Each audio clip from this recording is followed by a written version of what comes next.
Hey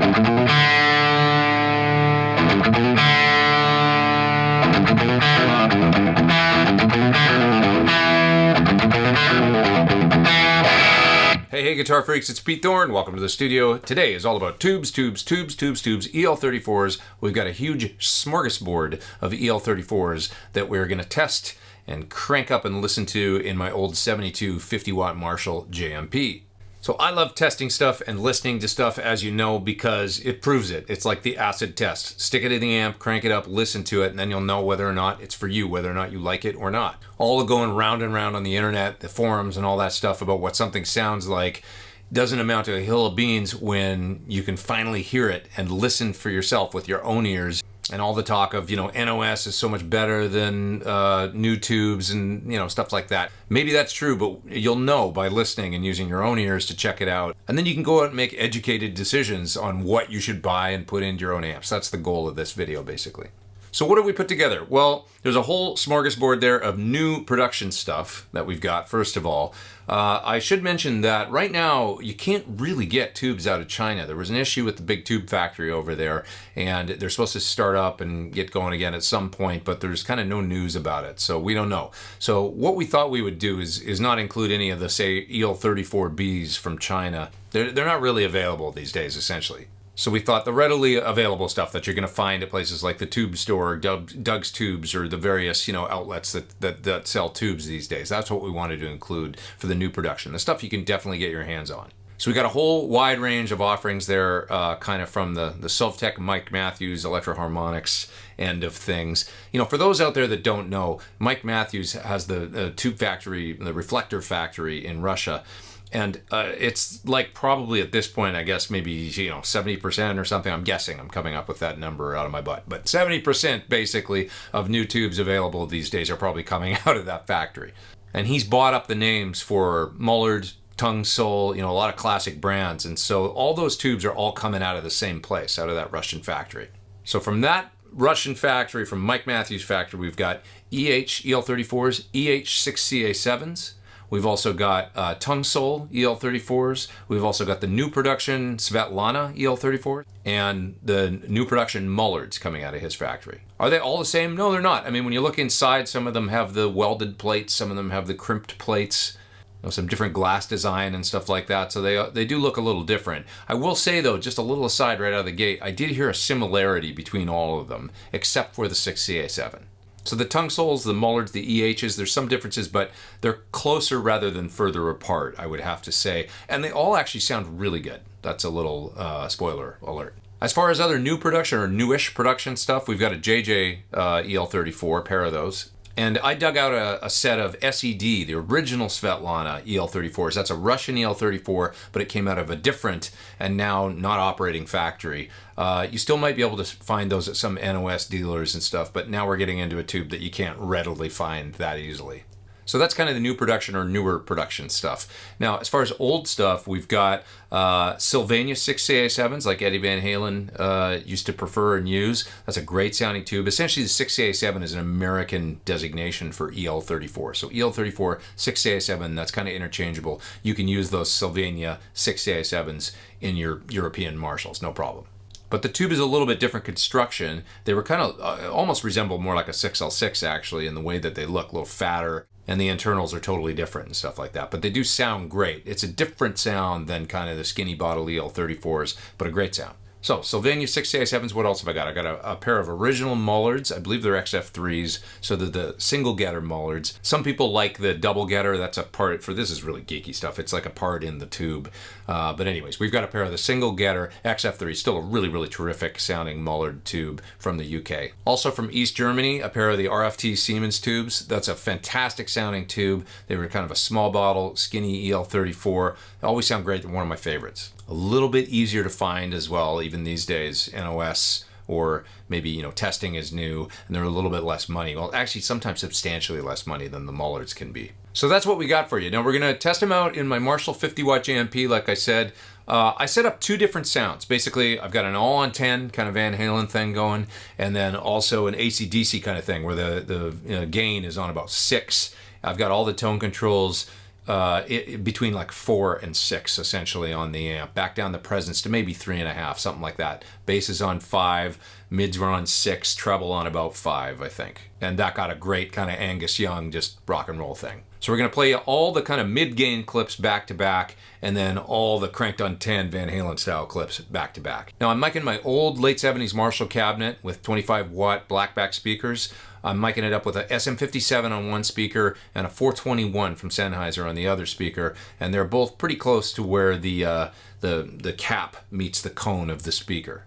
But it's close, and the amp still sounds great mic'd like that even when it's on 10. I actually set up the miking sort of to be optimal for the more mid-gain AC/DC style tone. I'm recording into the UA Luna DAW and pretty much blending the mics just about equal. I'm using a pair of API mic pre's for the microphones.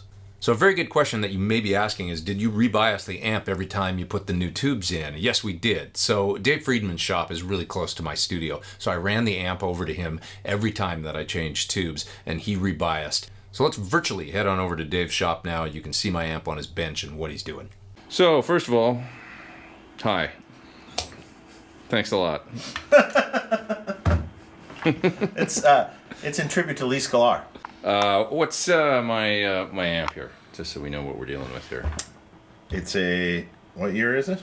I think it's 72. 72 50 watt Marshall, lead spec. Do you remember doing anything to this amp when I first No, this is totally stock. The bread cap on the it's 100 picofarad instead of the big bread cap that's on the treble. It's more like a JTM 45, right? Yeah, the bread cap. Yeah, the bread cap's just like a JTM 45. Circuit is not. It is total super lead. Yeah, you like that bright cap because it's not quite as crazy, right? Makes the amp more versatile. Yeah, you can turn it down because you can't turn the main, the huge bright cap down because it only, you can go to 8. Yeah. But lower than that, it just sounds broken. Right. All tubes are going to be biased to 31 point. I don't know if you can see that. 31 point. Well, whatever. 31. 31 milliamps. Yeah, we're just going to swap different tubes in for this test. Right. And we're going to bias them all to the exact same current. Right. So it's as fair as it can be. Other than that, we're not going to touch anything. Right. We got a pair of vintage Mullards. XF2, XF3, the single getter. Single getter. Single getter jobbies. Not double getter. Okay. That's all I had that were a match pair. Okay. And then we got some Germans. Siemens, right? Siemens. Which we like. We have original 60A7s. So 3 pairs of old stuff. Yeah. And then the new stuff is going to be... We have what's available today. Yeah, right. So Chinese tubes are no longer available, so we didn't include Chinese EL34s in this, the BSTR variety. Yep. So we have EH60A7s. Yeah. We have a pair of new Mullard reissues. Okay. We have a pair of JJ EL34s. Yep. We have a pair of Tung Sol Okay. EL34Bs. And we have a pair of the newer sensor Svetlana. We also have a pair of EL34s. And this is what you deal with these days as an amp guy, manufacturer. This is what you have to figure out what's the most reliable for you. It's going to be a good representation, I think, of what you can get these days and how they stack up against the old stuff and whether or not the old stuff is even truly better or whatever. We're going to use our ears. We're going to find out. Going to use our ears, yeah.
so I'll give you a bit of an ear break before the high gain clips. What'd you guys think? The old production stuff, there's some mojo going on there for sure. The old Mullards are fantastic. I mean, they're really full sounding. They've got, all the way from the treble to the real full bass and full low mids. Biggest sounding tube. The East German Siemens tubes, the RFT, the small bottle, those sound fantastic as well. It's a bit more of a compact sound, but it's kind of like this very quintessential Marshall EL34 sound to me. It's a bit more rolled off on the top end, nice compression through the mid-range. They sound really, really, really good. And those tubes, evidently, Dave Friedman was saying they kind of last forever too. He sees in amps that have had those tubes for a long, long time. They just seem to be really robust, and so I really always like that tube as well. The 6CA7s from Sylvania, great sounding tube. It's more scooped. It's a bit more on the way to a 6L6 almost, but we can hear why Eddie Van Halen liked them. I mean, it's a terrific, terrific sounding tube, but they are next to impossible to find these days, and they're so expensive when you can find them. As far as the new stuff goes, there's a lot of great stuff there. I gotta say, the EL34 is terrific value, and it sounds really, really close, I think, to the Siemens tube. If you back and forth, the RFT Siemens EL34 and the new EH tube, it's really, really, really similar. I'm talking about the EH EL34 here. And then the other stuff from the new sensor factory, which is the Tung Sol, the new production Mullards, new production Svetlanas, are all just slight variations on that EH tone to me. The Tung Sol's maybe a bit more top end, but it's all really, really close. I think there's great options in there, and I don't think it's this night and day difference between, say, the old RFTs, the East German tubes, and those new tubes from the Russian factory. Long story short, I'd have no reservations about going with the EH or any of the other ones. I think the EH are the most affordable. Now, the SEDs, the original Svetlanas that I included in this test, never have been my favorite tube, and a lot of people rave about them and say how great they are. Many, many years ago, and that amp sitting right down there in my old Top Hat and Plex store, Brian Gerhardt from Top Hat had a set of the SEDs and a set of EH EL34s right after they had first come out. And they were, exact same spec, like you didn't have to rebias the amp. So he could pop them both in and just kind of show me what they sounded like. And he said, yeah, I don't really like these Svetlanas. I dig the EHs more. And I was like, really? Everybody's raving about the original Svetlanas. I almost didn't want to believe him because I was believing the hype that I read on the internet, I guess. So he popped them in the amp and he showed me. He just cranked it all the way up and we played and listened. And sure enough, I was hearing the same thing he was hearing. The SEDs have a bit more like bloat on the low end and kind of this slightly hollow, strange thing in the mids. And I don't know, they sound good, but it's just not the quintessential Marshall EL34 sound to me. And the EHs were much, much closer to that, in my opinion. EH6CA7s in this test, pretty cool. I gotta say, I mean, I've been really digging them because that's what I've had in my amp, but they weren't one of my favorites in this test. So I'm learning things. I mean, this is why we do these things, I think that just overall, I would probably go with the standard EH EL34. They sound sort of similar to the old Sylvanias, but with more of the mid scoop. That's what I'm hearing anyway. I gotta go back and listen again, revisit my thoughts or whatever. But anyway, okay, let's get on to the high gain clips now. I'm gonna play some Van Halen for you over and over and over and over again. Here we go.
For relaxing times.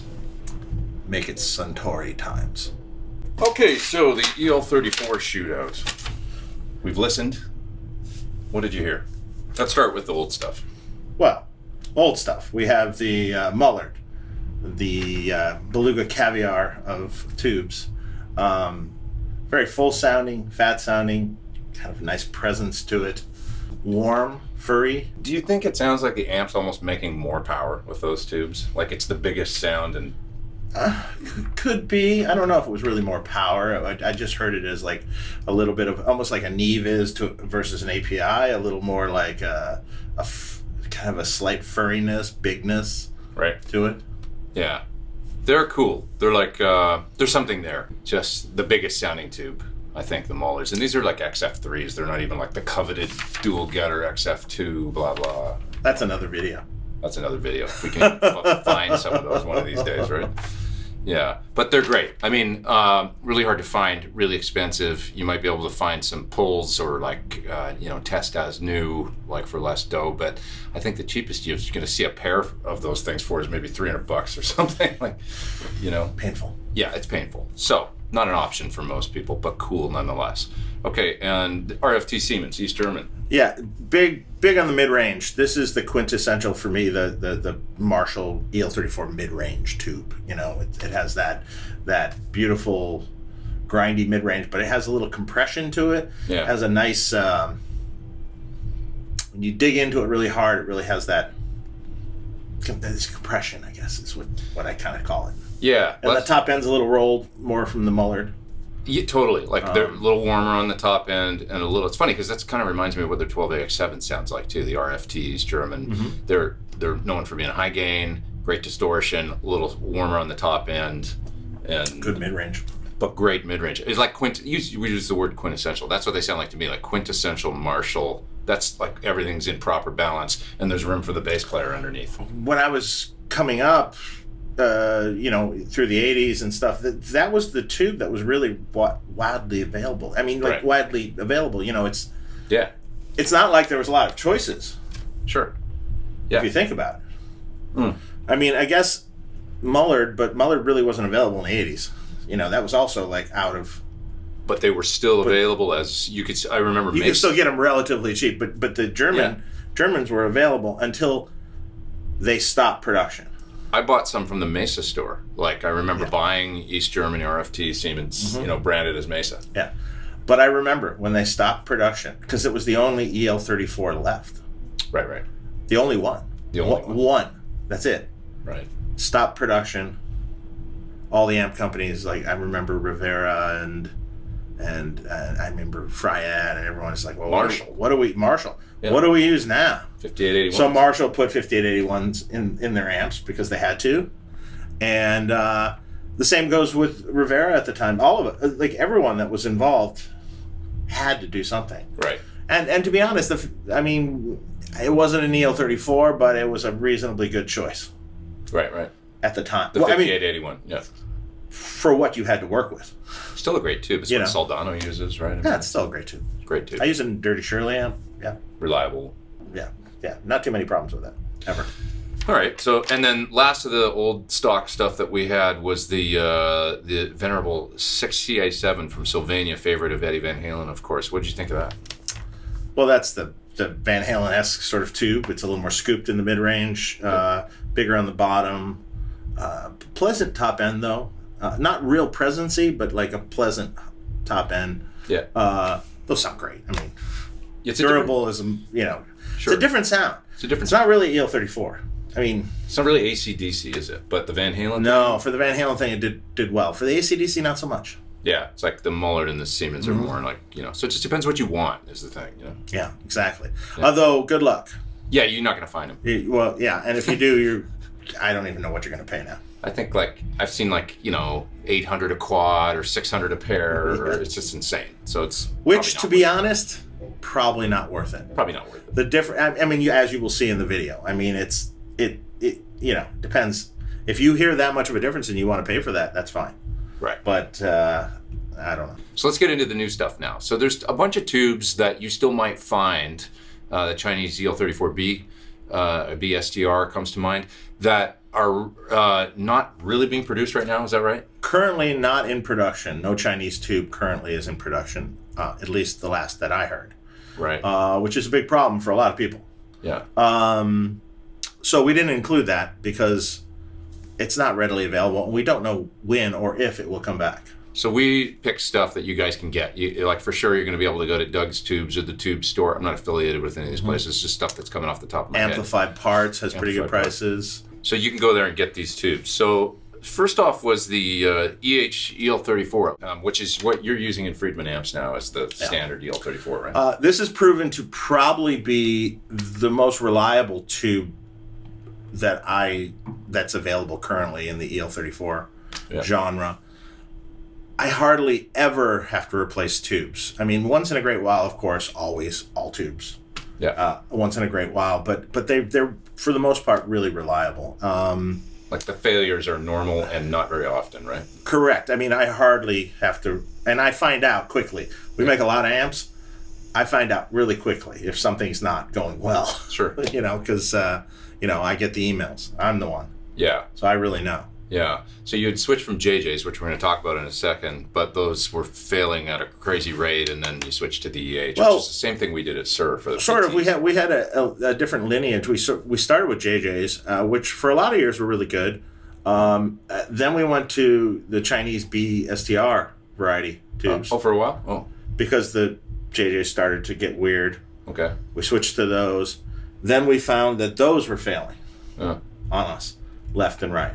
Okay. And unfortunately, when those fail, they short and they cause a catastrophic failure, meaning they arc tube sockets and bad things. There's a repair involved. The JJ is generally red plate and blow your fuse, and that's generally it. Okay. They don't arc. The other ones tend to arc. Okay. So we use those. Then we're having problems with those, and then we actually tried JJ again. See if they had it straightened out, and they didn't. And then we switched. I had no choice. I had to switch to something. Back to EH. I went to EH, yeah. Right. And those have been good? And yeah, those have been good. And it wasn't my very, the Chinese EL34 does sound really good. Yeah. It wasn't necessarily originally my first choice, but the funny thing is, it sounds almost identical to the RFTs. No, and I agreed. I thought, okay, in retrospect and listening, super, super close to those Siemens RFT as far as the tone goes. Maybe a little more scooped was the only thing, like in the mids, maybe a little, but it's a really, really good substitute for that tube. And I think that's what they were going for, that tube. Yeah, exactly. It was a small bottle, European style. Kind of copy. Yeah, okay. Exactly. Okay, so the EH, great option. And I think it, by a couple bucks, is the cheapest option, actually, as well, out of what we've included here. Actually, the cheapest option is the JJ. Oh, you're right. The JJ is by far, it's like a $15 or $16 per tube. As opposed to like $21.50 roughly, 22 for the EH. For the EH, yeah. Retail. All right, so let's go on to the next one. Well, let's talk about the 6CA7 from EH, which is, kind of one of the only designated as 6CA7 tubes out there. There's a JJ we didn't include in this. It's a good tube. It sounds probably the closest that's out there to the Sylvania. Yeah. We didn't include that JJ one because I don't think it sounded anything like the Sylvania at all. Okay. You've tried them, didn't like? No, not even close. Okay. And so the EH is a really good alternative. I mean, it's passed a lot of people's ears and they like it. Yeah. The other thing that we didn't really get into is, also all these tubes. We set all these tubes at the exact same bias too. And right. I've found over the years that sometimes certain tubes like different biases, just to find their sweet spot, so to speak. So we didn't really experiment with that. So we just set. That's another video. We set it static. Right. So it'd all be the same. Yeah. And some might say that what we set it at was on the cool side, but it all started with that's what Pete's amp was set at. Right. With his EHs in it. So we just set them all the same. So I like the EH, but not as much as I actually thought I would. It's still pretty cool tube, I think, but it's got that characteristic scoop of the Sylvania. It is maybe the closest in tone to the Sylvania, but I just thought it sounded not as full through the mids as I would have liked, and that almost sounds like like I'm contradicting myself. But anyway, so there was just others. Yeah, there was others I preferred more. Like it almost sounded like when I said earlier the Mullard sounded like they were making more power. Well, the first thing I heard was the difference between the EHs and the old Mullards, and it sounded dramatic to me. Like the Mullard sounded louder, fuller, bigger, like across the board. So maybe it wasn't a fair comparison. I should have compared them to the Sylvanias, but. Yeah, the EH6A7, cool tube, I like it, but yeah, I don't know if it's my first, like I'm learning things doing this too, and I don't know if it's my personal first choice anymore. Like I thought it was actually going to be like, that's the one I did. I mean, I think it just totally depends on, well, it might depend on the amp, it might depend on the bias, it might depend what you're looking for. Right. Totally. So, is it that Van Halen sound or is it the AC/DC kind of sound? Yeah. Or somewhere in between the two? Yeah. Depends what you want. So moving on from that tube, what about the new Mullard, the Mike Matthews Mullard? I think the new Mullard sounds great. Compared to the EH, it's a little less mid-range, a little fuller in the low end. It's similar to how the Mullard versus the original Mullard versus the RFT is. Okay. It's a good tube. It's a good, reliable tube. It's a good sounding tube. What I recommend for people normally is either the EH, the Mullard, or the Tung Sol. Okay. That's just what I say. They're all reliable tubes. They all sound a little different. You guys can decide what you like in the clips.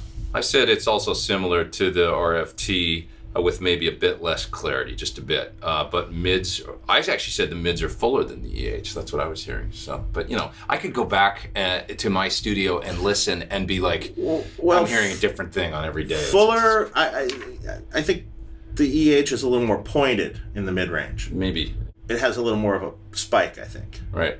Where just like the RFTs do. Right. Let's go to the JJ. So the JJs were interesting because they were one of the only things here, new production, that's actually coming out of a different factory.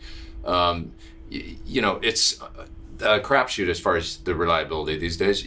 Maybe they've ironed out the problems, but we don't know because you move away from them and you use something else for a year, and it's hard to say. But they do sound good. They've got a thing like a bigger. You're going to notice that the bigger bottom end, and they've got this 2K upper mid thing that they're almost like the V30 of tubes, like the vintage 30. Yeah, sort of, or like I think I put it. It's like it might be better suited for someone that's looking for a little more hard. Not hard rock necessarily, but maybe even more of a metal sort of tonality to it. A little more aggressive in the 2K area with a bigger bottom. And it's a little slightly smoother sounding than the others. Yeah, good sound. I mean, good sounding too. This set that we had here was cool. I could see how some people I've heard describe them as kind of like, I don't know, various things like harsh or strident in the mids or something, and that could be that thing that some people like in that 2K range and other people won't like.